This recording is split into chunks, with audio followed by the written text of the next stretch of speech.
singing. We won't give them any tea. No more tea in this house tonight. Make everybody pay that doesn't sing. What do you reckon, Grace? And there's all buy you 2 ice creams. What else if you don't sing? Jellies. Okay, jelly sweets. Okay. Anybody you see not singing that to give you money for jelly sweets, okay? You'll have a big bag of money. There's a whole lot in there. And I think Jesus is dead. Do you think Jesus is dead, folks? No, is he alive? He's alive. Well, if he's alive, let me see it in your faces and in your deeds, he says. You ready, Grace? You ready? You watch them. Stand up the whole of you. You're not the folks. You put your foot up in. Come on, I said, you come the floor, make them sing. Anyone who's not singing, tell brother, you put them out. Right, my brother? Yeah. The Spirit of the Lord is on me, because the Lord has anointed me. The Spirit of the Lord is on me, because the Lord has anointed me. The Spirit of the Lord is on me, because the Lord has anointed me. He's filling me with His power.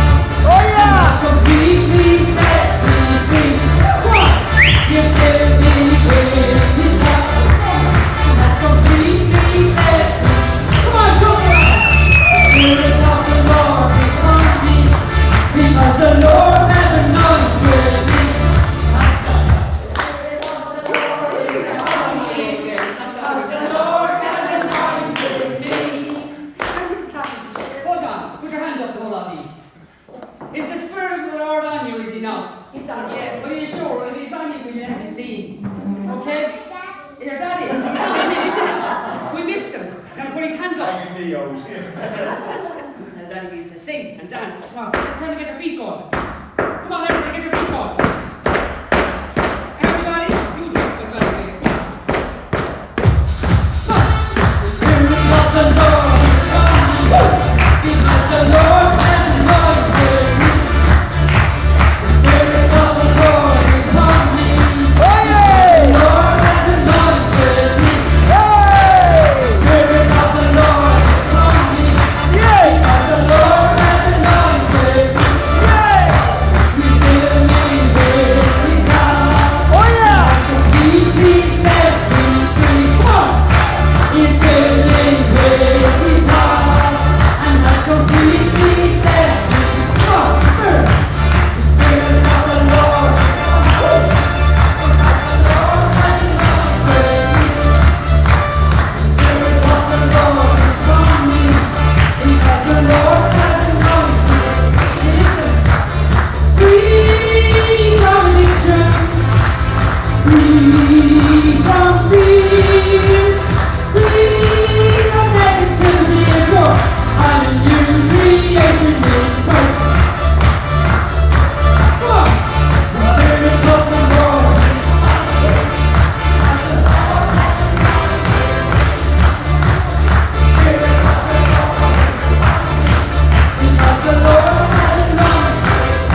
Family tree masses.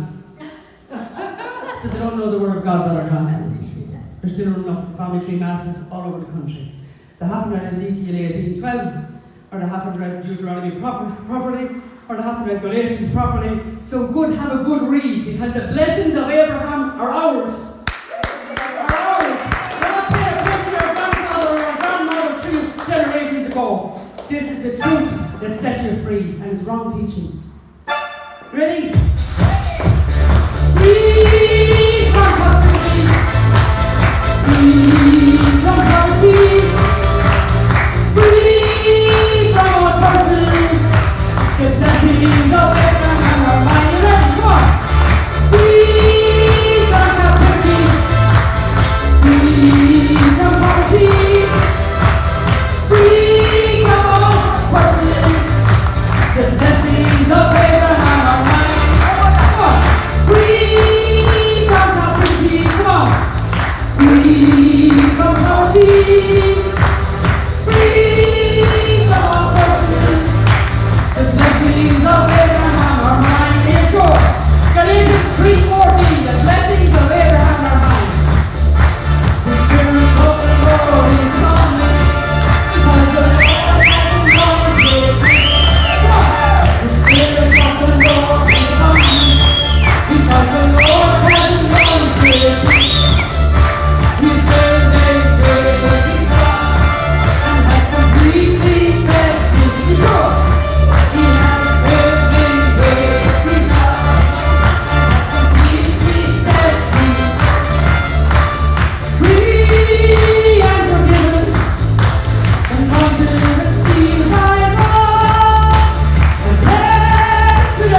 my Lord. The Spirit of the Lord is on me.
buy a jelly sweet. Show me. Put your hands up. Jelly sweets. You see? That's for the jelly sweets. Grace, silent collection, please. Grace said it's a silent collection. Right, Grace. Christmas is coming, folks. All right, Grace. Look at this miracle here. Look. Just look at this miracle. Just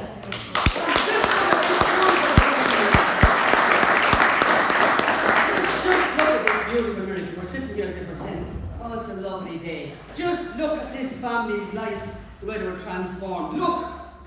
For sure, meeting came late. Look at her. Picture her head. Isn't she? She's a beautiful girl. A great anointed woman of God. A great prophetess of God the Most High. Hallelujah. Hallelujah. Yes. She's a prophetess of God the Most High. Come on, sing the song for her. You ready? Upon grace.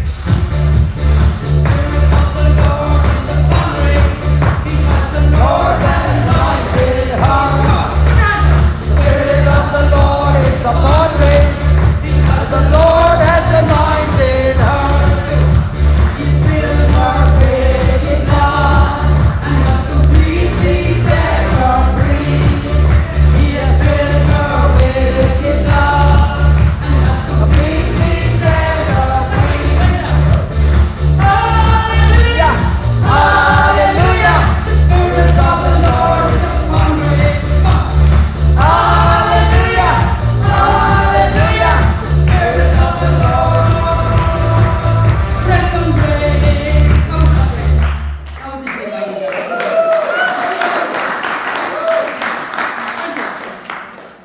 you? Can you pray on grace about the Abraham's blessing, that part? Grace, we certainly will. You don't understand Abraham's blessings, do we? Many here is going to family tree masses. Put your hands up now, you don't hide yourselves. Or running the buses all over the country. Many. If you're honest enough, put your hands up. Go on. That's fair enough, you're honest enough about it. Well, brother, you explain it on to me. There are 3. How many hands lifted up? There's not enough hands. Okay, I'm going to teach that. Only 3? There's more than 3. Ask them again. You ask them in your Irish English. How many people in the last 12 months have gone to family tree masses? In the last 12 months? Put your hands up, you're honest. 1, 2, K, 3. Any more? Sheila? You used to, not anymore. Not anymore. I went to North last week. Praise God. Okay, there are 3. K? When was the last time? During the year sometime, I'd say, but since I heard him speak about it, I haven't. Okay, so you are out. What about you? Well, same, 3 months ago. But- I've been off it, I've had, But after knowing the truth, no, I didn't know. yeah, okay. What about you, sister? Me? I don't know, I thought it was in the right thing. She has not heard the teaching. Okay. I'm on about 80 stone transfer, so I mean, I've got there several times in family tree. Well, you see, what you listen to is the Word of God. The Word of God is the truth. And for many years I've been participant of family tree masses. And we were all taught to believe that I will punish it in the 3rd and 4th generation. But, and as Alan Francis has explained for 2 years to your group down in Cork, I don't know if you were listening to him or not, because I was listening to him. But, he said, a murder's a but you take on board after the but. I will bless those to the 1,000th generation who keep my commandments. You die and you go to the judgment of God. Who are we to go poking then? He's the judge. None of us spoken back 3 and 4 generations. My great-grandfather did this. I'm one of them people. Go and read Ezekiel. Because the Zama pointed out, he said, pointed out to the Cork Glenmara prayer book many times. I heard him speak down there. He must be all asleep when he's talking, because he's talking many times about Ezekiel. If the father is a bad man and commits sin, I will not hold the son, if the son is a good man and keeps the commandments, responsible for the father's sins. When you're baptized, baptism is an exorcism that takes place. It gets rid of the stain of the sin from your ancestors. So you either believe in your baptism as a Catholic or you don't. You'll have different preachers. Family trees started with the Protestants in America, and then the Pentecostals took it over, and then the Charismatics took it over. There's nothing wrong with praying for your dead at all, but it's when we begin to dabble in that my sickness is due to my fourth uncle who's back 4 generations who fought in the old IRA and did this, that and the other. Most of our sicknesses is because of sin in our own lives. If we're honest enough about it. It's not about one of our ancestors. Because he says quite clearly, if you read, go and look it up as the Word of God, Ezekiel chapter 18, 12, and read the whole chapter, and it's quite clearly explained more than anywhere else. The blessings of Abraham are mine. The blessing we inherit. Galatians 3, 14. Just see that Colossians 1, Colossians 1, verse 13. verse 13. God has delivered us from the power of darkness and will translate or has translated. Has. Will. Has. Will. Has. Translated us where? Into the kingdom of his dear Son, in whom, through his, even, is the Bible clear? So when you are baptized, what happened? Hello, when you are baptized, what happened? All our sins are forgiven, and not only that, we are translated from the kingdom of darkness into the kingdom of his dear Son, Jesus. So when you are in the kingdom of light, is curse still continue? Hallelujah. Okay, I want you to watch this.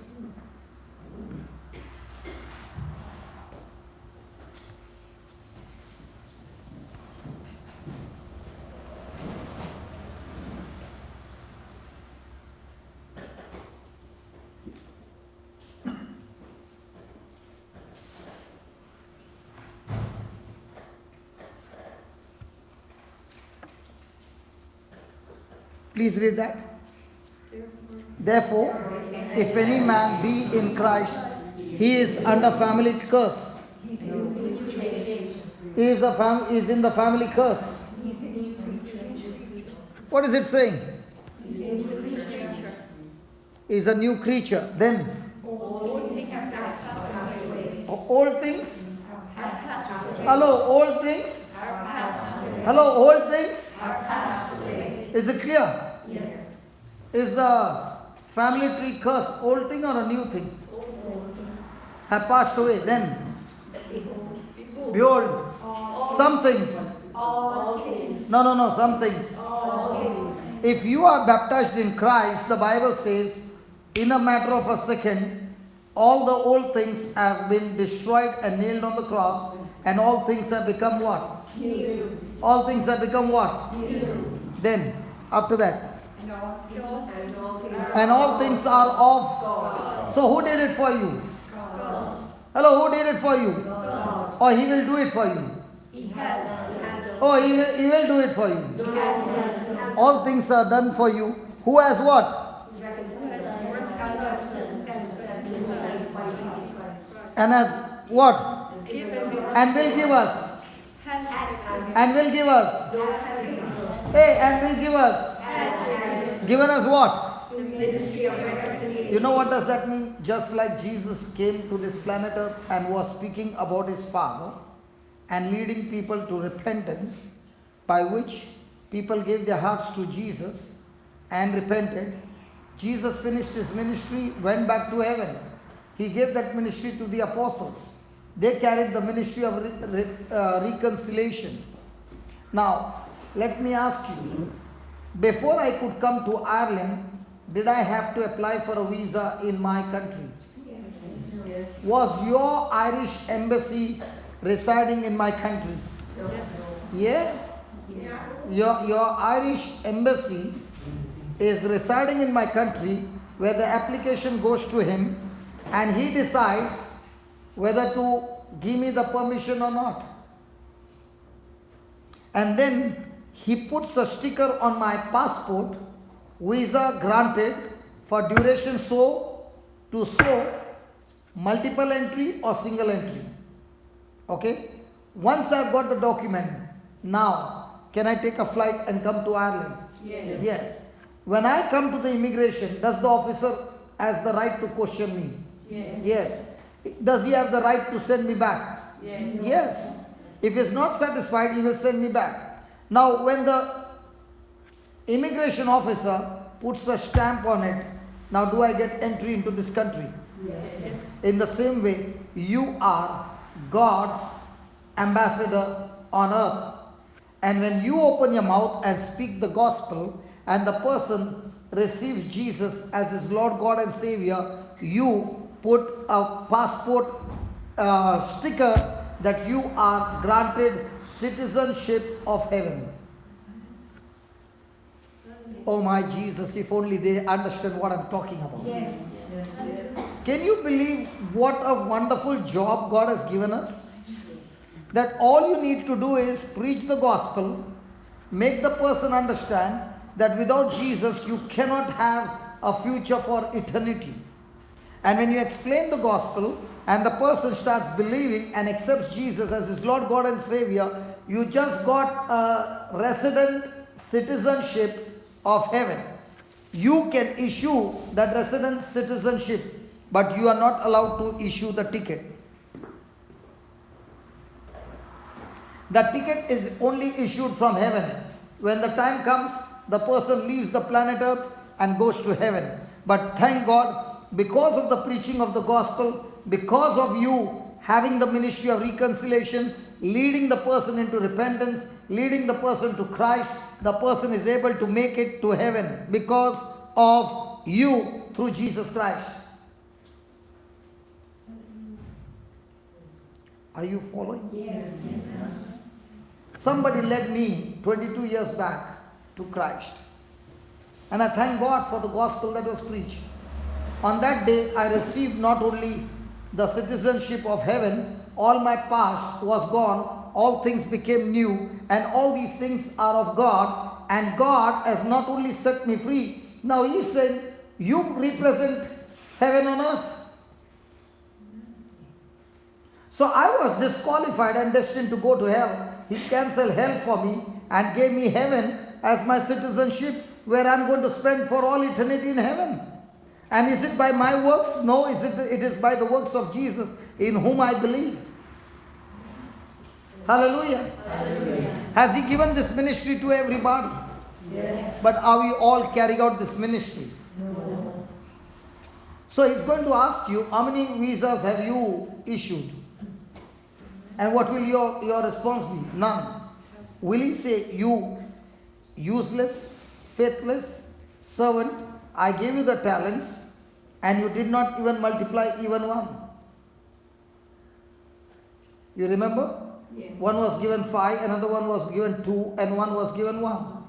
Did those 2 multiply? Yes. What did the father say?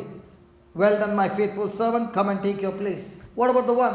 You be glad. He got saved, but he was not ready to multiply the talent. What happened? Even the talent was taken and he was thrown out where? There was gnashing of teeth. Do you know where he reached? To hell. So it's going to ask you, what did you do with the ministry of reconciliation? How many people did you go and talk about Jesus? But instead of talking about Jesus and Abraham's blessing, we will go around telling everybody you are under curse, family curse. Now, is that the gospel of Christ? Hallelujah. Thank you, Jesus. Then, to wit, that God was in Christ, what? Reconciling the world unto Himself. Look at the next line. Not imputing, not counting their trespasses unto them. You know what Jesus is saying? When my apostles, on the day I was crucified, did they all run for their life? Yes. Were they there? No. After resurrection, did Jesus meet them? Yes. Did He ask them, hey Peter, you denied me? No. What did Jesus say to Peter? Peace be with you. What did He say to the other apostles? Peace be with you. Why did He say that? Because what had happened in the past, the mistake that they did, Jesus said, don't even remember it. Because what I have for you ahead is much, much bigger than the mistakes that you have done. So I'm not going to count your sins, what you have done, your mistakes, what you have done. I paid it on the cross. Come on, cancel it from your mind. I don't remember them, you don't remember them. Let's walk together because there's a big mission ahead of me. Did the fishermen ever know that their mission would change the world? But did they carry out the mission? Were they counting their mistakes? Or were they counting the mercy of God? What are you counting? And as long as you're counting the mistakes, you will end up like Judas. The mercy of God was for Judas as well. But he got deceived and he condemned himself. Did not believe in the forgiveness of sin that comes through Jesus. And went and committed suicide. What about Peter? Did he deny Jesus? Yes. But was he quick to repent? Yes. Did Jesus keep reminding him, hey Peter, how can I trust you? No. In fact, he made him the leader. The one who made the maximum mistakes became the leader.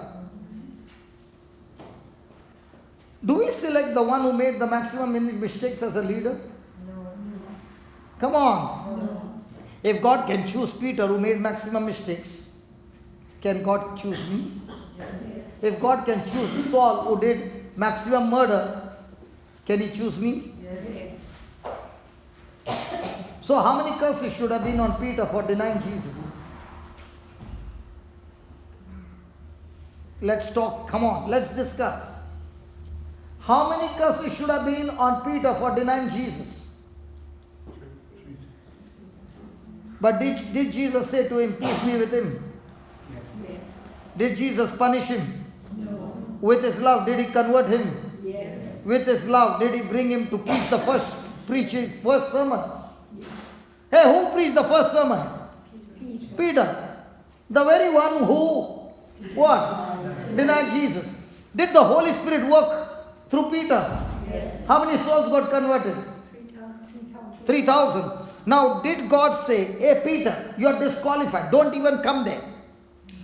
You are under curse, your ancestors are under curse. Or did the Holy Ghost just come and touch the souls, 3,000 of them?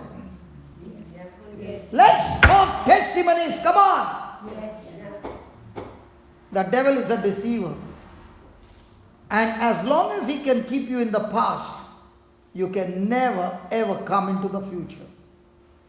One of the most powerful tools of the devil is to condemn you, to give you so much of guilt that you'll never ever get up. And God's word says, there is no condemnation for whom? Those who are in Christ Jesus, whose mind is moving through the Spirit and not through the flesh. Hallelujah. Hallelujah. Hallelujah. Is that word imputing means counting? Yeah.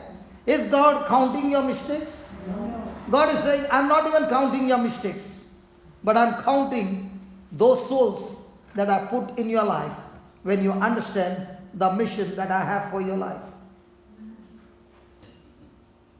Are you going to keep on me? Or are you going to say, Lord, I'm ready to fly? Ask your neighbor, are you that me? Or are you ready to fly?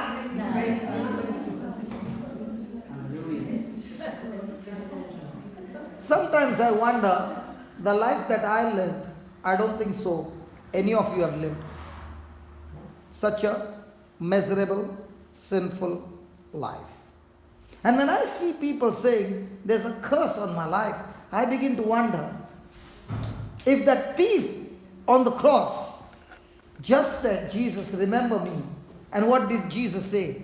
Hey, today, right? Today I'm saying to you, you will be with me in paradise. Then Jesus said, but there's one problem. Your ancestors' curse is on your family. Did Jesus say that? No. Come on, how many examples you want? Did Jesus die for your ancestors? Yes. So how come the curse got carried away? Carried on you? Let the truth set you free. You can keep listening to what people say, and you can keep listening to what the truth says. The one who believes in the truth is set free instantly, and the person who is ding dong Now the devil is doing King Kong, bashing up the people for years together. Hallelujah. None of us get salvation through money. None of us get salvation through our works. Salvation comes by faith in Jesus Christ. Hallelujah. Hallelujah. 1 Peter 1:18 will apply. Sorry? 1 Peter 1:18. 1 Peter 1:18, yeah. It says, For you know that you are not redeemed by any by your useless way of life inherited from your fathers with perishable things like silver and gold, but with the precious blood, like that of a lamb unblemished and spotless, the priceless blood of Jesus Christ. So we were not redeemed by gold or silver. The Bible clearly says, but with the blood of Jesus. And none of us can ever do anything to get ourselves free. It is based on faith alone, so that no man can ever boast of his salvation. No man can ever boast in the kingdom of God. Nobody. It is purely a gift of God.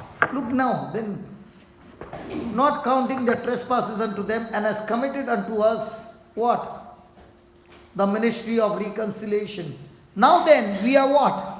Ambassadors. Hey, now then, we are what? Ambassadors. You know what the Lord is saying?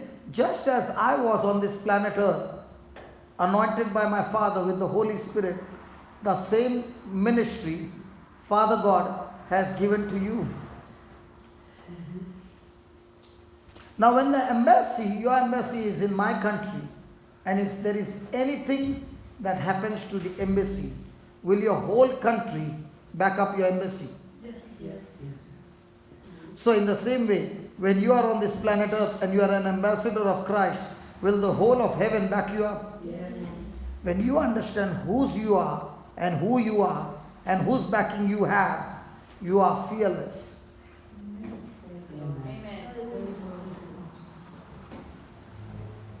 If these healings that you see, which are amazing healings, they are not manifested because I am a good man.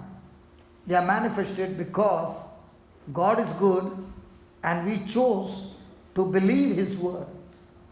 And that is why you will find me preaching and preaching and preaching and preaching and preaching. Why am I doing that? To show you your inheritance. And once you know your inheritance, what's your inheritance? You are an ambassador of Christ. Are you representing heaven on earth? Yes. So can you be an ambassador but under family curse? Is the Lord saying, believe in the Lord Jesus Christ and you and your family will be under ancestor curse? Come on, so many promises. Are you going to believe the truth? Yes. Or keep on going year after year, month after month, weeks after weeks, day after day? I am under ancestral curse. And the Bible says, what you believe, so shall it be. What you say, so shall it be. Praise the Lord. So you are ambassador for Christ, as though God did beseech you by us. We pray you in Christ's stead that you be reconciled to God. Now, this is the trump card. No argument after this. Look at this, what he says. For He has, that is the Heavenly Father, has made Jesus to be sin for us, who knew no sin, that we might be made under the ancestor curse. Is this scripture clear? Yes. So are you righteous by your good deeds, or are you made righteous by the deeds of Jesus? So God is so powerful, but He cannot work anything when it comes to ancestor curse. Poor God. Hello, poor God.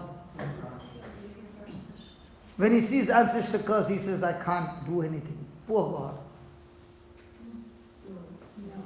Do you know, I want to ask you, how many generations your country has got Catholics? From generations together, right? I come from India. Do you know how much percentage are Christians? About 2%. Okay? So who do you think will be my ancestors? Christians or Hindus? So, if my ancestors are Hindus, who should be under first curse? You or me? You. And what do you see in my life? Hello? What do you see in my life? Blessings of Him. Why do you see the blessings of Jesus in my life? Because I chose not to believe what people say. I chose to believe what the truth says. Hallelujah. Hallelujah. So if somebody says, I got a message, brother, there's a curse on your life. Why don't you change your God? Because my God does not give messages. He gives me with written document that Christ has redeemed me from every curse of the law. Does anybody want to change your God to my God? Yeah. Yes. I'm very sure. I'm very sure. Hallelujah. Hallelujah. Is that clear? Yes. Hello, is that clear? Yes. Thank God, when it goes on the YouTube, I can hear demons already screaming. That so many demonic strongholds are broken in the name of Jesus. Ha ha ha ha. I love it. It's payback time. Hallelujah. Hallelujah. Hallelujah. Hallelujah. Now tell me, every healing, every miracle that you saw, did I use the word of God or did I use the gift? Word of God. So does the word of God work all the time? Yes. So what do you need to do? Believe. Do you need to use the word of God? Yes. And every time we prayed, did we ask God to heal somebody? No. Did we ask God to heal or did we use the word of God? We use the word of God. So who healed? The word of God. Is the Bible saying that your faith has healed you or Jesus has healed you? Faith. So if your faith can bring healing, can your fear bring bondage? Yes.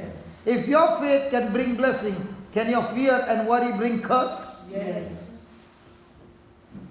If faith comes from the word of God, fear comes from where? Yes. Anything that is not the word of God. So shall we continue to learn? Yes. Hello? Yes. So, you can't manifest the fruit of the Spirit without having the mindset of the... Now, what is the mindset of the flesh? What mindset of the Spirit? Now, anything that you think which does not align with God's word is a curse. Hello? Yes. Anything that does not align with the word of God is a mindset of the flesh. Are you with me? Yes. So shall we ask God to bless us with blessings? Yes. Come on. Yes. Yes. Now, let us see what you just said was a curse or a blessing. I like the face of Kay. Kay, I like your face. When I said what you just said was a curse or a blessing, she's looking at me because that word went right into her heart. And she's wondering, what did he say? Okay, let's see.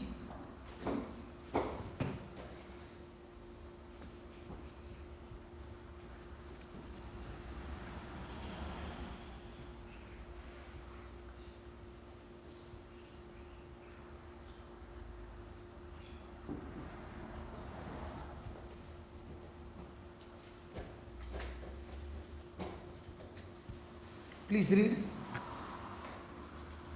Blessed be the God and Father of our Lord Jesus Christ, who has blessed us with all spiritual blessings in heavenly places according to His will. Now, is the Bible saying that God has blessed you with all spiritual blessings? Yes. In Christ Jesus? Yes. Are you in Christ Jesus? Yes. So, God is saying He has blessed you with all spiritual blessings. What are you saying? Hello, what are you saying? Are you saying what God is saying, or are you saying what your senses are saying? So then why are you asking God to bless you?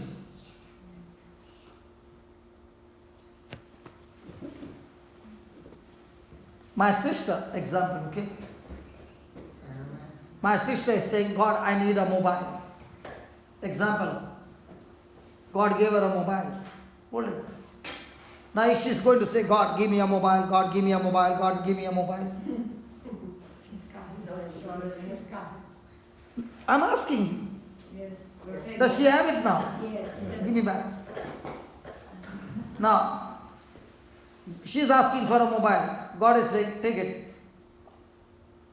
Put your hand out, take it. Now, can she see the mobile? No. Does she have it? Yes. Does she have it? No. Now, when you said no, you said it through your senses. When you said yes, you said it through the spirit. So, my mind is said to be set through the flesh or through the spirit? So, most of the time, whatever we say is the flesh or the spirit. And as long as it's in the flesh, will you ever experience what God said? No. So what's your battle? Your mindset.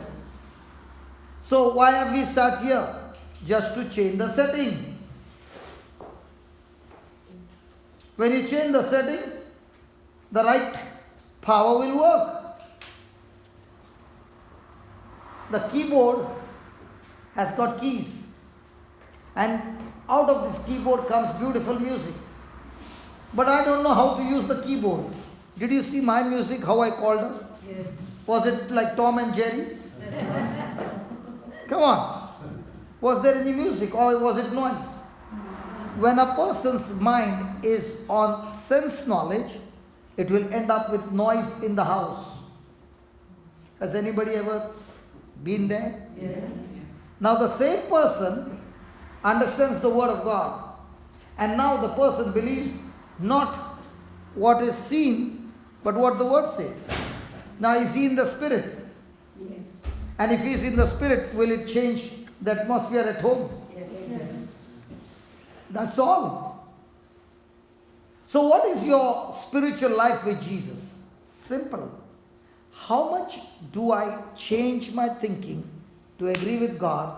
I experience abundant life. If I pray a lot, but my thinking is still in the flesh, contradicting to the word of God, my life is still miserable. So what's your challenge every day? How quickly do I look at the Bible and say, but Lord, you said that you have blessed me with all spiritual blessings. Oh, that's good. And I don't even deserve it. And you have given me as a gift. So Father, from now on, I want to thank you and praise you that I'm already blessed. So will I ask anybody, please bless me? Or will I say, thank you Lord, I'm already blessed? Now, my question to you, don't feel bad, okay? This is how the Lord taught me. When I go to the washroom and there's a picture of a woman and a man, will I stand there and start thinking, which one should I go? I'm asking you. Because you know who you are, and according to that, you will take the corresponding action. But if you are confused there, that means you don't know who you are, either male or female. But if you are sure that you are a female, you will not even think of the male, you will just go inside, right? In the same way, when you think and you know that you are blessed, you will walk with the blessings of God. But now when you are not sure, you will be praying to God like a beggar, all the time begging and begging and begging, and God will be saying, shut up, even I'm getting bored here. Because every time you are coming and talking to me, you are telling me I'm a liar. Because I told you that I have blessed you, and you are coming and saying, God bless me. How do you feel your child is outstationed? Sorry? Supposing your brother is outstationed. He is in UK. Okay. And doing his college. Okay? You as a sister, you had promised him that you will look after his education fees, expenses. You deposited the money in his account. And he's calling you again and again, send me the money, send me the money. What will you say? Am I a liar?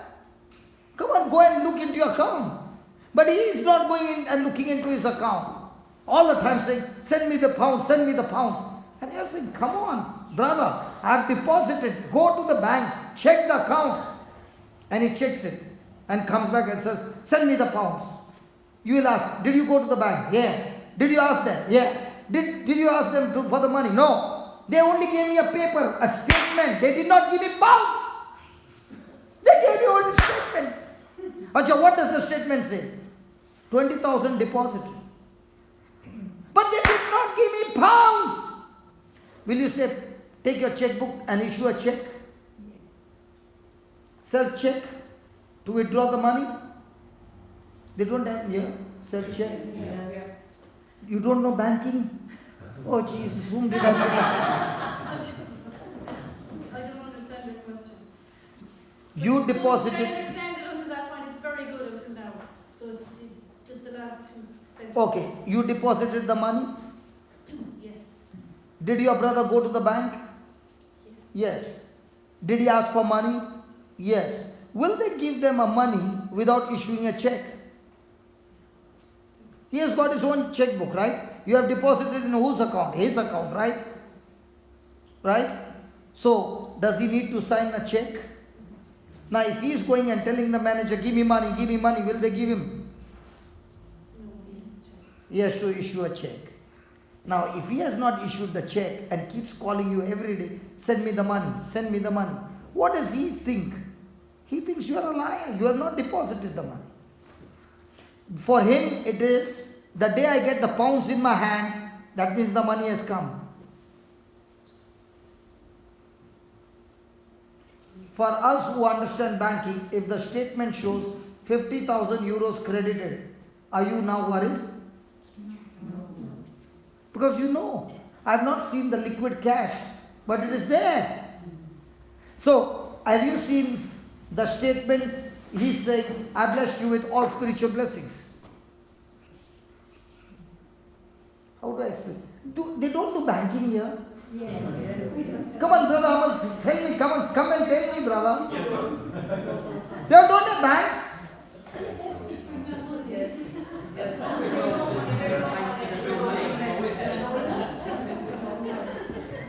With no accounts.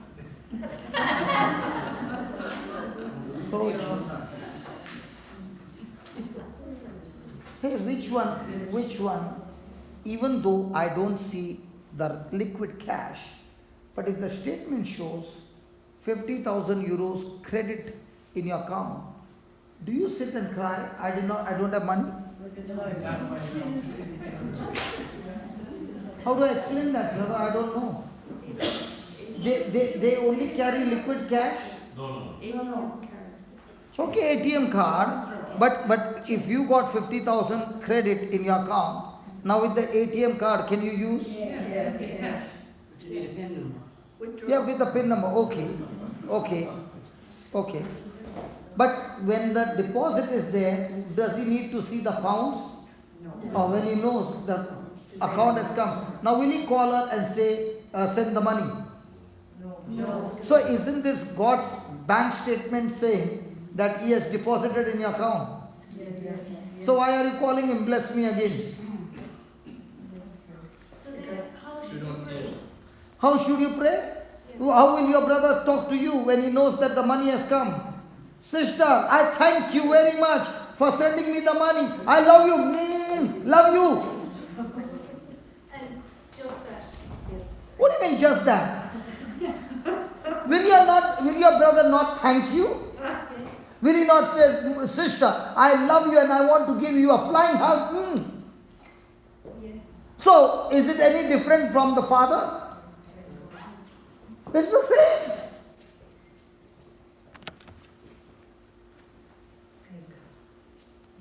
Are you following? I think the Lord picked up the right person to make the person understand. Okay? Now my question to you is this bank statement of heaven saying that in Christ Jesus He has blessed you? Yes. Is He saying some blessings are all spiritual blessings? All spiritual.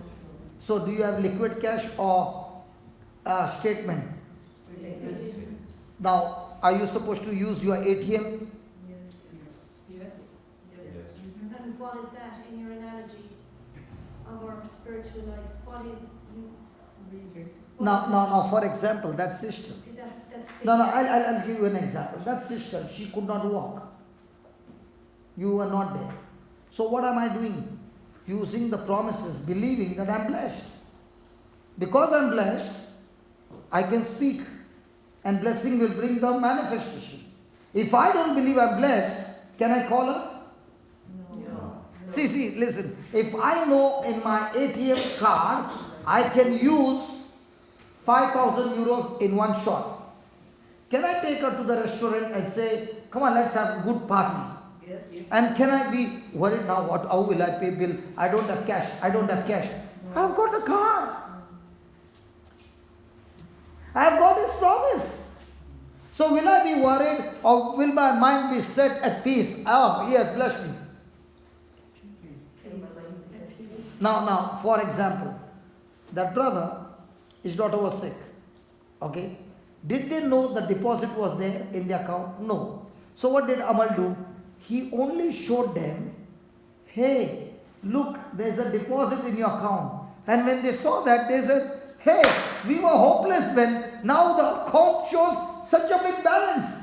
And he also showed them how to withdraw the cash. How did they withdraw the cash?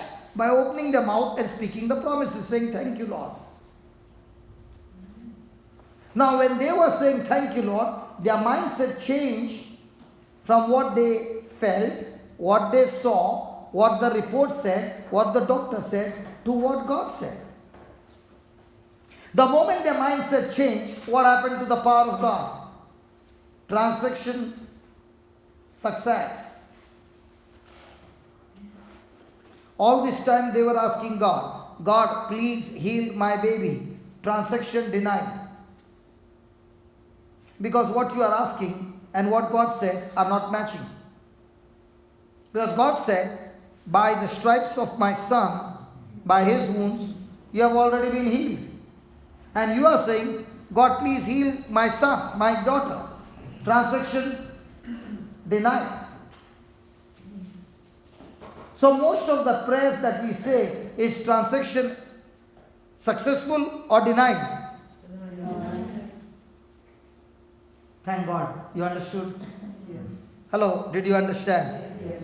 So that white book that you have is not a prayer book. It is showing you how to get your transaction successful.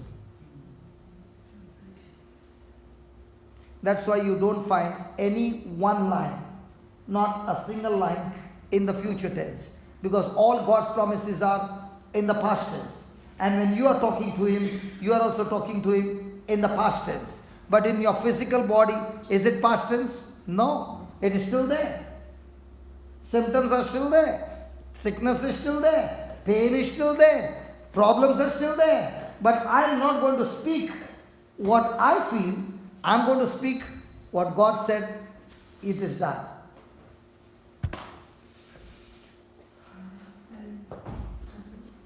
Did you follow? Yes.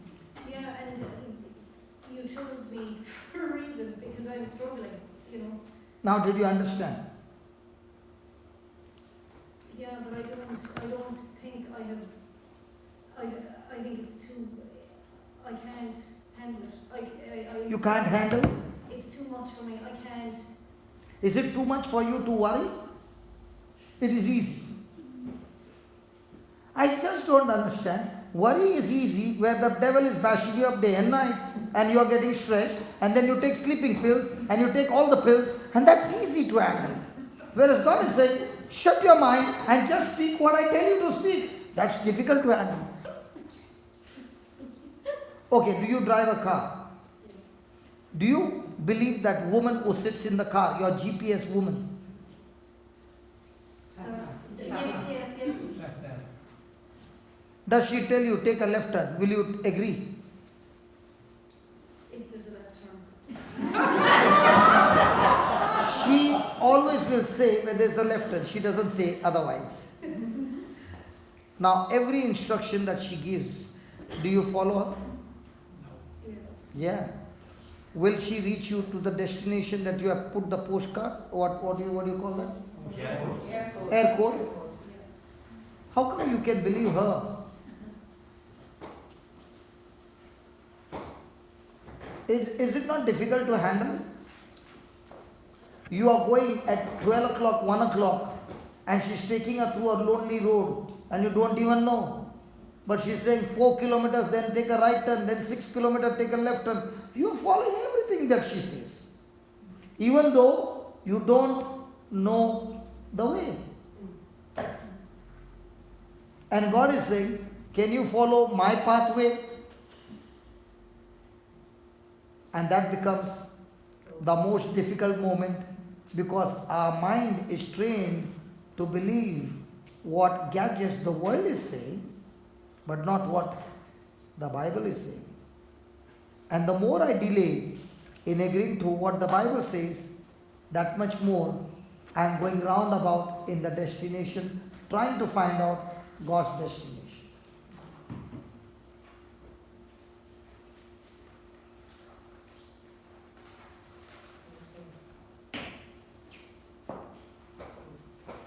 That is why years have gone and we are praying and praying and praying. If the prayer could get you to the destination, Jesus would have said to the disciples, go to the ends of the earth and teach them to pray. He never said that. Go to the ends of the earth and preach my gospel. Means what? Teach my people to stop living based on senses and start living based on my word. Tell them to change their thinking.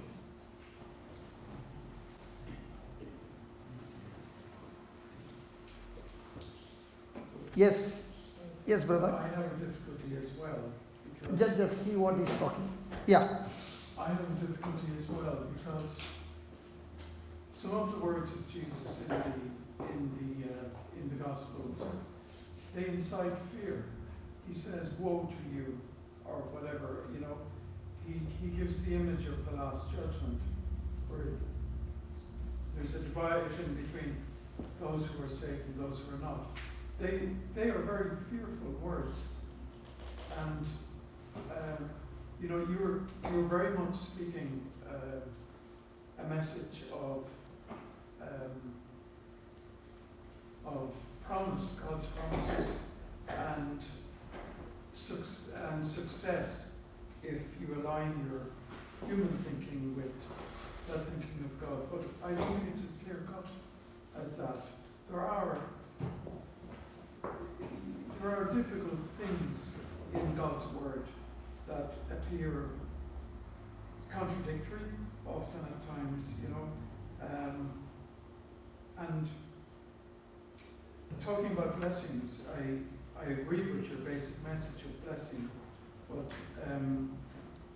the issue of, for example, as I'm trying to interpret what you're saying, I find myself struggling with the notion of fear of the hard words of Jesus.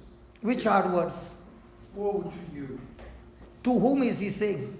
He's saying that to... Can you show me where he is saying? He's saying in Luke 17, woe to you if offense comes through you. And hypocrites. Woe through you if bitterness comes through you. Because bitterness, offense, unforgiveness is already demonic. So he's giving us a warning, don't stay there. And then he's also teaching us how we can come out of bitterness. Can we just see that? Thank you for asking that.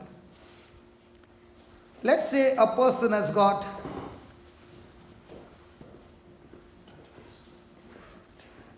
10 minutes only?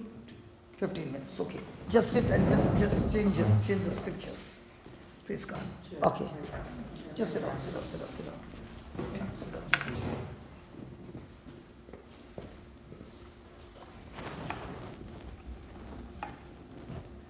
Thank you for this question because it's going to help everybody. Yeah. Give me 17 verse 1. Luke 17 verse 1. And just manage this also, okay? Okay. Let it be there. Just slide it. Hallelujah. Okay, this is what you are saying, woe, okay? Then said Jesus unto his whom? He crowd or disciples? Disciples. Now, who is a disciple? A disciple is a student who is saying, I want to learn to become like my teacher or master.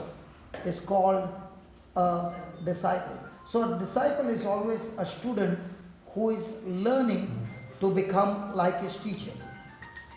Is that clear? Yeah. So this teaching he was not giving to the crowd but to the disciples. Is that clear? There were a lot of teachings that Jesus was giving to the crowd, and there were teachings that he was giving to the apostles, and he was giving the teachings to the disciples. Then it is impossible, but that offense will come. But woe unto him through whom they come. He's saying, as long as you are living on this planet Earth, offense will surely come. What is an offense? Offense is my negative response to a situation or to what people comment about me. When I quickly respond in a negative way, it is called as offense. And he tells his disciples, woe to him through whom they come. Now my question to you is, were the disciples fighting all the time among themselves? Were they in the flesh? Yes. So when Jesus says such a hard word, what is he saying? When you start fighting among yourself, you are under curse. And he's giving a hard word and he's saying there's no escape. The curse will surely come. Even though you are my disciple, it will surely come. There's no exception. Then he says, it is better for him that a millstone were hanging about his neck and he cast into the sea, that he should offend one of these little ones. Now when Jesus said this, who was making the maximum mistakes? The Peter. Come on. Peter was always fast and he was making mistakes. Now when Jesus would have said, it is better for that person from whom this offense comes, that a millstone be put around his neck and he thrown into the sea, that even his dead body is not found. Now what do you think must be happening to all the apostles? They must be imagining a millstone around their neck, 100% guaranteed. Right? Now watch what happens. Take heed to yourself.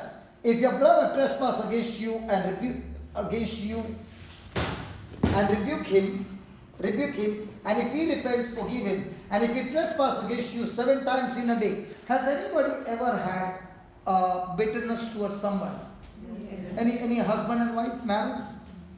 Yes. Yeah. When you have bitterness towards your husband, one incident, how long does the bitterness wait? Duration of the bitterness. How many seconds? How long does it last? Sheila? Long time. How many seconds? I don't want to say it. No, I'm just asking. How many seconds? More than seconds. More than seconds? Okay, minutes? More than minutes. That means hours? More than hours. That means days? Yes. Okay, now Jesus is talking about one person coming and offending you again and again. How many times in a day? 7. That means 6 times you already forgive. Is it possible? It is. Hey, come on. Once only bitterness, it takes hours and days. What about that person coming 6 times, you forgiving and doing again? By now you'll kill him. Because once you can't handle, second time you gave, third time you gave, now you said enough. Now let me show you who I am. So, 7 times in a day, again say to thee, saying, I repent, you shall forgive him. Now, when Jesus gave that example, what did the apostles say to Jesus? Hey Jesus, what you are saying is impossible. Human. It is not possible. And that's why, who opened their mouth? The disciple or the apostles? Look. Because now who can see the millstone around their neck? The apostles. And what did they say? Lord, increase our faith, because what you are asking us to do is humanly not possible, but by faith it is possible. So please teach us how we can do it by faith. Because faith is God's supernatural power. Say that. Faith is God's supernatural power. No. Right, say this. Faith acts and works like God. Say that again. Faith acts and works like God. Again. Faith acts and works like God. Now, that lady whose legs were a problem, 13 years with metal, she has no sensation below her feet, right? Now, what did I use? Faith. Now, did faith work for her like God? Yes. Come on. Yes. So, will faith work for you like God? Yes. So what do you need? Faith. Will faith work for you to help you to forgive like God? Yes. How many times does God forgive us in a day? Hey, 7 times. How many times? 7 times. Talk. How many times? Talk. 1,000. Talk. 70 times. Because what's running in our mind, nobody knows. And when we are in relationship with one another, and you did not like the other person, what he said or she said, or outside, praise the Lord. Inside, no. But does anybody know? But does God know? Yes. So in a day, how many times does he forgive us? Many. There's no count. Now, the same God who does it, the same power called faith, will help us to do it. Are you understanding? Yes. Now he is going to teach you how every one of us can forgive everybody, not with human power, but with the power called faith. Do you want to learn how? Yes. We'll learn next time. My time's up. Brother Aman, my time's up, right? Yes, brother. Yes. So we'll continue it next time. Praise God. Hallelujah. Hallelujah. Shall we continue next time? No. Yes, Sheila is the only one who's saying, I'm full of patience, brother, let's continue next time. Shall we continue next time, Sheila? Yes. You don't want the answer tonight? Yes. Yes. So why are you saying next time? One any time will be good once we get it. What did she say? Look, anytime is good. Anytime is good. Once you get it. Once you get it, anytime is good. Praise God. Good mindset. Okay, now he's going to change the topic from forgiveness to another topic called faith. And now he's going to show us how does faith work. Are you ready? Yes. Okay. No, same. Just go. Let's read it. And the Lord said, now he's going to teach you how to forgive. Hello? Is the topic on forgiveness? No. Did Jesus start with offense? Yes. Then did he say you need to forgive? Yes. Now, did he say you got to do it. The apostle said not possible. So now he's going to teach us how we can do it by faith. Now I know that your husband is a farmer, right? Yes. So I'll get ready, I'm going to ask you questions. Okay. If you had a seed as a grain of mustard seed, so you got one seed. Now, through that seed of mustard seed, you kept it on the table. Will you ever get a harvest? No. Do you need to plant it in the soil? Yes. Now you planted it into the soil and covered it with the soil. Now can you see the mustard seed? No. So have you lost it? No. Hey, you can't see it, come on. I want to say. The mustard seed is so small, when you cover it with the soil, you really require magnifying glass to see where it is. So when you cover it with the soil, can you see the mustard seed? No. So it doesn't look like it's lost? Yes. But is it there? Yes. Now my question to you is, the next day when you came, you could not see the seed, but you know the spot. Will you water the place, that spot, by seeing the seed or by faith? You can't see the seed, but you are watering. What about the next day? Say, did you see the seed? No. Now, who is supposed to make the seed sprout?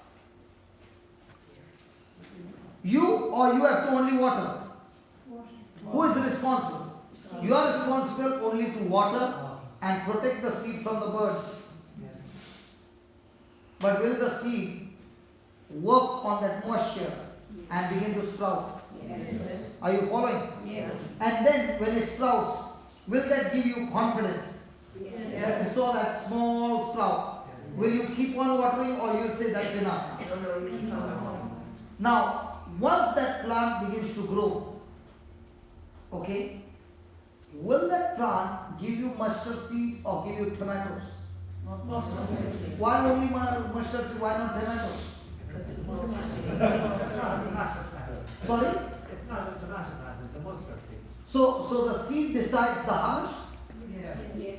Or you can plant a seed and then you can make any desire and that harvest will come? No. It is only depending on the seed. Yes. Now, in the same way, Jesus is saying, watch this. If you had faith as a grain of seed. Now, as a grain has got two meanings. One, like a grain, and two, as small as a grain. Are you understanding? Like a grain means it works like a seed. When the seed is on the table, it will never produce the harvest. When the seed is planted in an off season, it will never produce the harvest. If it is planted on the rocks, it will not produce the harvest. It has to be planted in a good soil, in the right season, with the right moisture. Does the seed need sunlight? Yes. So all other things have to work on the seed? Yes. Come on. Yes. In the same way, faith works. Faith works like a seed. And that's why he said, if you had faith as a grain of mustard seed, you might what? You might what? Say. So how does a person plant the seed of faith? By saying, speak. Don't keep answering. How does a person plant the seed of faith? Hello, how? By speaking the word. By speaking the word. Now what word will he speak? He will say unto this sycamore tree, or he will pray about the sycamore tree. Say or pray. Say or pray. Hey, say or pray. He will say to this sycamore tree, be thou plucked up by the root, and be thou planted into the sea, and I like that. And so, can faith make a tree obey you? Yes. Then can faith make that spirit of unforgiveness obey you? Yes. Can faith make that bitterness obey you? Yes. Can faith make all the spirits that are coming against you to submit to you? Yes. So, just as you speak to the sycamore tree, can I now speak to the spirit of unforgiveness? Yes. Can I speak to the spirit of anger? Yes. Can I speak to the spirit of offense, Yes. which is torturing me? Yes. And will it obey me? Yes. But do I need to speak it by faith? Yes. Now, what you spoke was a seed. Now, what will be the next sentence? Lord, set me free. Or Lord, thank you. The spirit of bitterness is gone. It has obeyed me. And now bitterness has no power over me. Thank you, Lord. Anger has no power over me. Thank you, Lord. Resentful has no power over me. Are you following? Yes. Now, when you say these words, have you begin to water the seed? Yes. So, how do you plant the seed of faith? By speaking to that spirit to get out. How do you water the seed? By thanking God that it is already Gone. Hello, it is already done. Now, according to this word, if a person has got addiction, can he speak to the spirit of lust? Can he speak to the spirit of drugs? Can he speak to the spirit of nicotine to get out? Yes. And can he say, get out by the root Yes. and planted into the seed? And according to Jesus, will that seed of faith make that spirit obey you? Yes. Yes. So what's the problem now? Now when he planted the seed, when did you get your harvest? Supposing you planted a seed, what do you grow? Potatoes. Huh? Potatoes. You grow potatoes?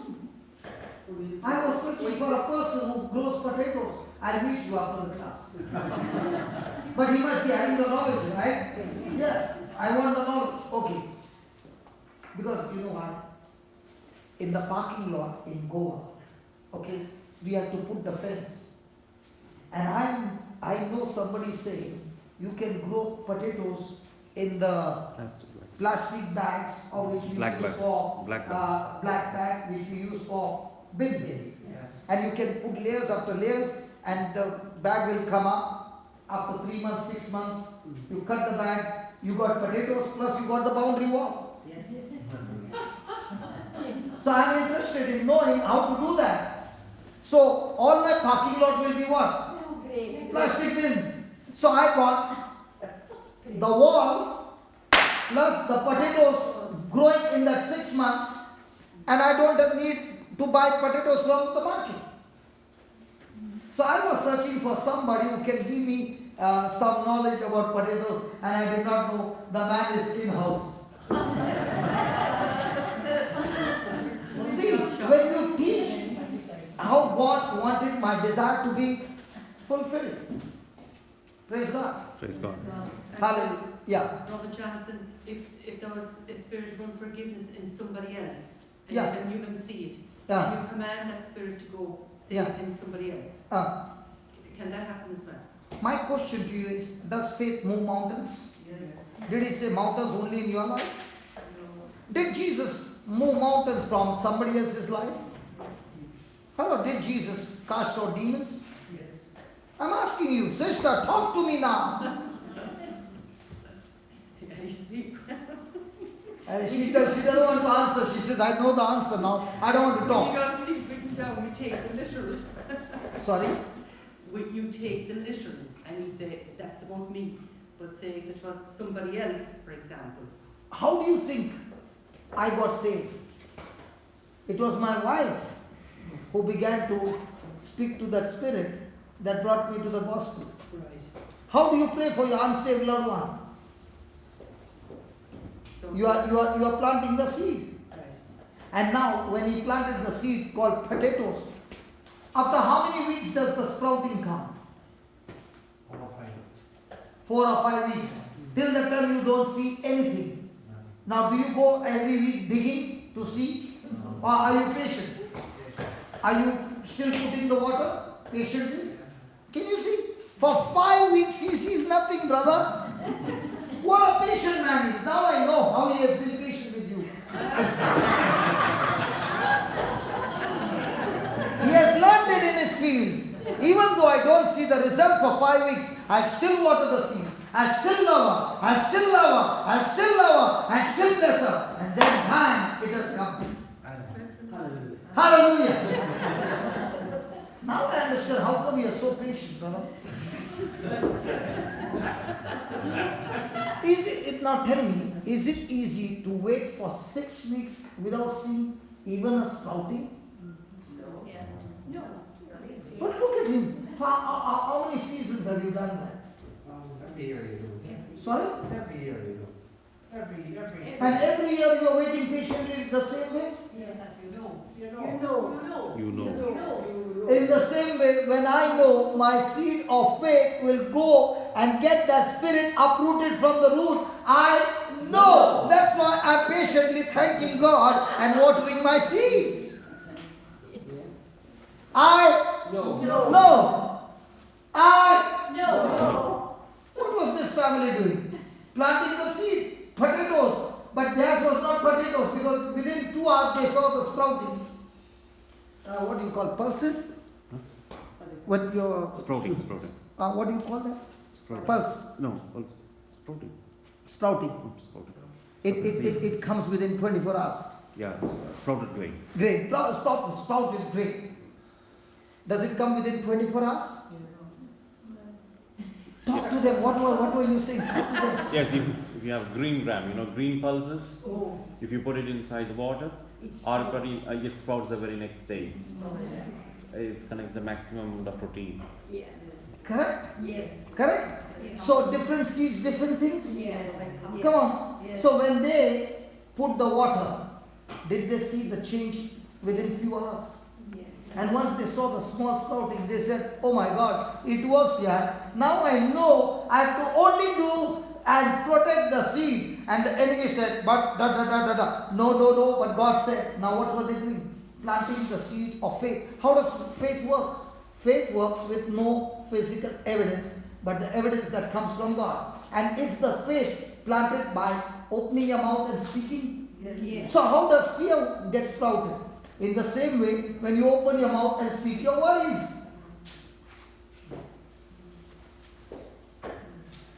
So now that you opened your mouth and spoke your worries and fear, now have you already activated the harvest to come? If faith can make the plant uproot and obey you, fear also can make that spirit come and work for you. So when I'm bitter, am I giving demonic powers legal license to destroy me? Yes. And that's why Jesus is saying, woe to you! I've been teaching you again and again one commandment, love one another. And you don't understand, so I have to tell you, if you get offended, you yourself has been cursing your own life and your family. And if you want to, now you might be saying, God, it's become an addiction. It's become a habit. Okay, I give you one more power called faith. Open your mouth and speak to that spirit and command it to go. And now when you have said it once, from the next moment say, thank you, Lord. According to Mark 11:24, thank you, Lord. You said, whatsoever you desire, when you pray, believe that you have received it and it shall be yours. So thank you, Lord. It's done. Thank you. It's done. Thank you. It's done. Thank you, Lord. I'm free. Thank you, Lord. I'm free. Thank you, Lord. I'm free. Thank you, Lord. I'm free. Now, are you watering the seed? Yes. Now, will faith work for you? Yes. How many potatoes do you plant to get potatoes? One potato at a time. Full. One here, one there, one. But one means one full potato or you cut it? You can cut it into half. Then from one potato, how many potatoes will you get? From one? Yes. The big ones? Yes. After how many months, brother? 3 months, 4 months. Brother, good we are in 4 months. I thought it will be 8 or 9 months. Wow. That means No, not good money. Listen. For me it is, I've got 70 boys. So I have to buy a lot of potatoes. And if I can give the boys and say, 10 beans are yours, 10 are yours, 10 are yours, 10 are yours. And at the end of the month, we'll see who is growing how much. So you have to go manure it, water it, and don't forget to pray. And speak to those potatoes, multiply quickly in Jesus' name. And if I can give them the project, and then at the end we open up the bags and we have a good count, each one will have such a big zeal that God, thank you Jesus, praise you Jesus. Potatoes grow in Jesus' name. Now somebody will say, that's foolishness. Let me tell you, I go to Sri Lanka and there was this estate of coconut trees in thousands. And in thousands the tree was infected. And they did everything possible, but the infection would not go. So I told that man, it is so simple. If Jesus spoke to the fig tree and the fig tree died, you can speak to the pest in the tree and say, I command you, all the trees, wherever the pest is that is destroying my crop, I talk to you in the name of Jesus, be dead right now. And Lord, I thank you, my harvest is plentiful in Jesus' name. When I went after 2 months, he said, hey brother, it worked. It has to work because faith will get the job done. Let me give you one example. In my house, all of a sudden, there came rats.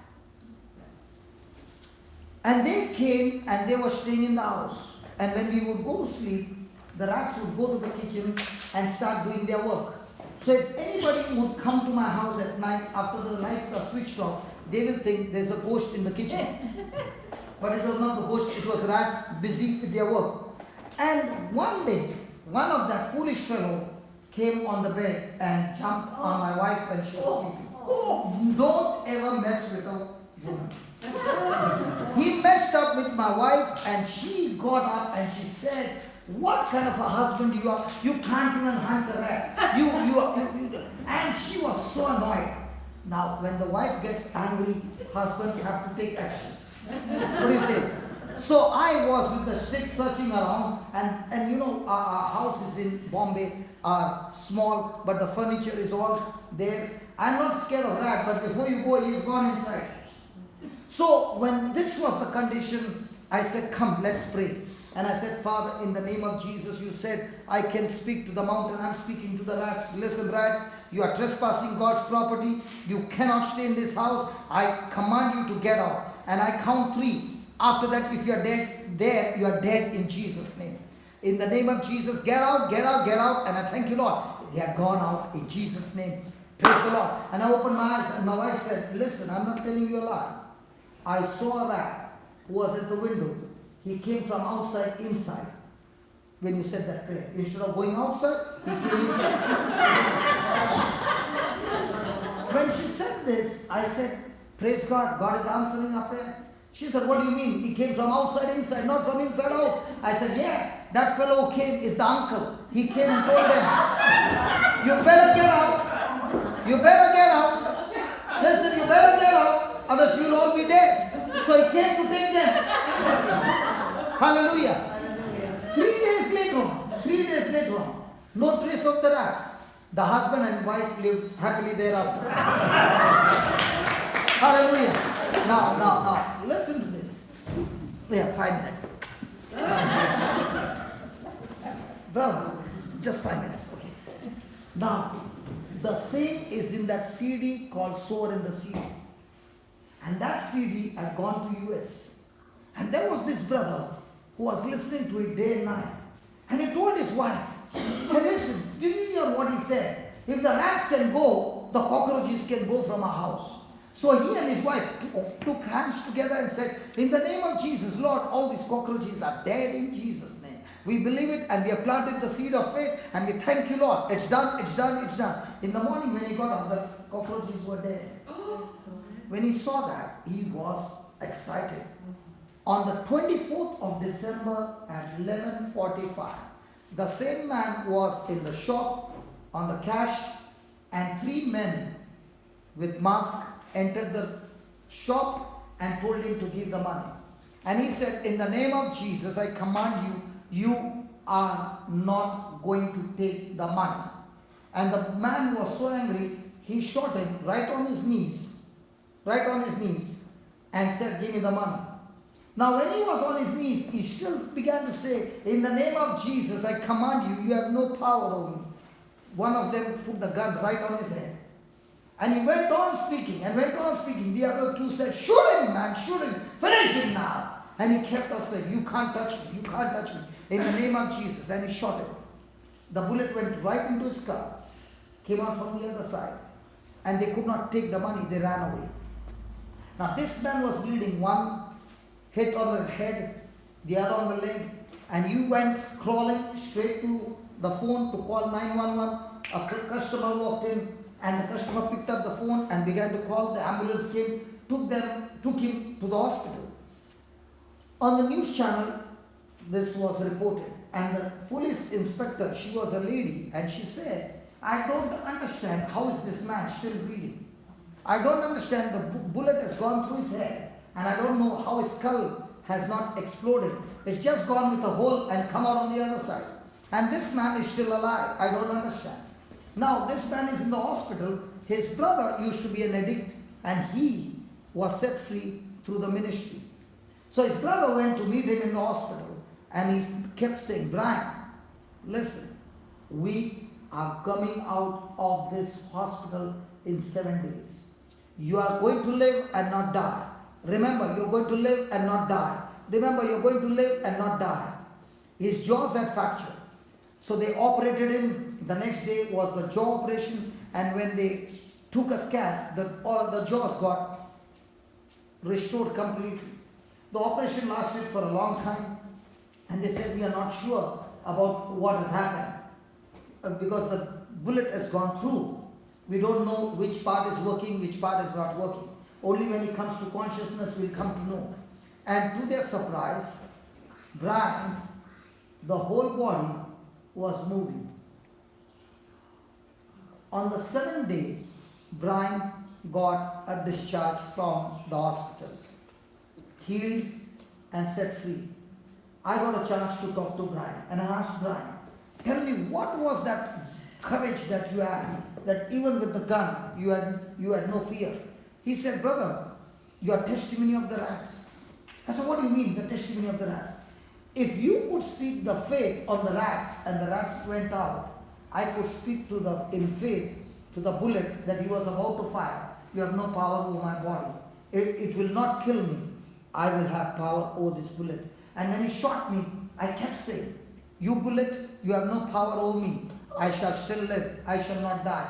In Jesus' name. When he shot me on the head, I was not worried. I kept saying, I shall live a healthy life. Today, Brian carries the gospel everywhere, sharing his testimony, how faith, the seed of faith, had blessed him and got him completely saved.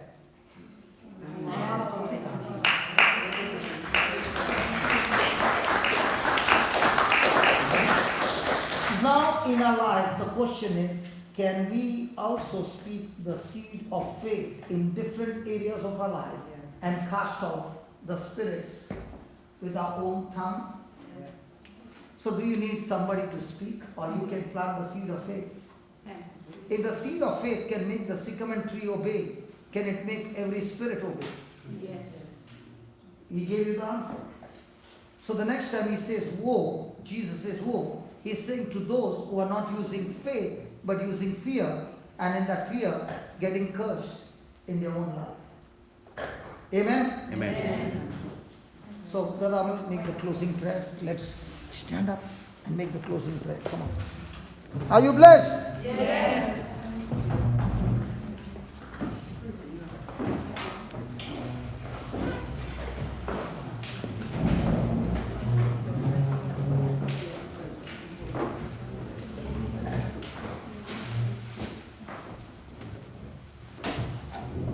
Father, we thank you for these valuable lessons you spoke through your Son Jesus Christ in the Word.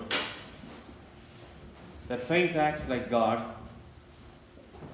that faith can uproot fear,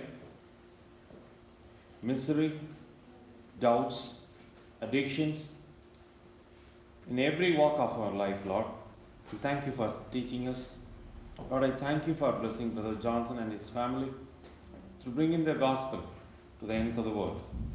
We thank you, Lord, for opening all our hearts, and you have filled us with your wisdom to understand the hidden secrets so that we are able to be a disciple in every walk of your life as Our Lady did.